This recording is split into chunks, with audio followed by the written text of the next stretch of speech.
ગુજરાત નશાખોરીનું બાબતમાં પંજાબ સાથે હવે હરીફાઈમાં ઉતર્યું હોય તેવું લાગી રહ્યું છે। વલસાડના ઉદવાડામાં દરિયાકાંઠેથી 12 કિલો ચરસનો જથ્થો ઝડપાયો હતો।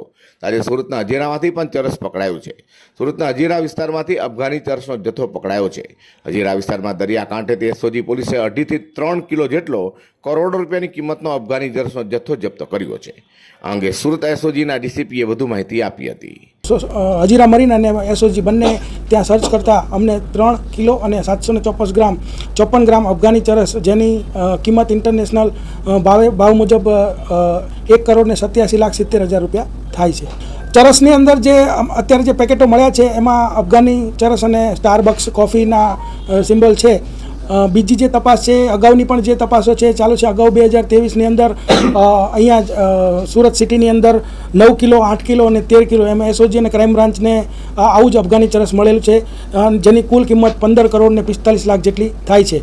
આ ઉપરાંત તાજેતરમાં જ વલસાડમાં ઉદવાડામાં લગભગ 6 કરોડનું આવું ચરસ મળેલું છે અને વલસાડમાં જ 13 કરોડનું ચરસ મળેલું છે।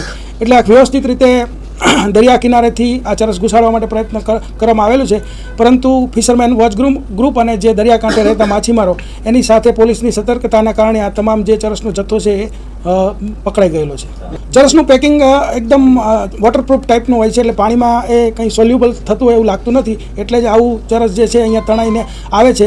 અને અગાઉ પણ બધી એજન્સીઓ આ તપાસમાં જોડાઈ હતી ને આ તપાસમાં બધી એજન્સીઓ ફરીથી સક્રિય થશે તો એકાદો ક્લુ મળી જશે તો આ તમામ જે ગુનાઓના ભેદ છે એ ઉકેલાઈ જશે।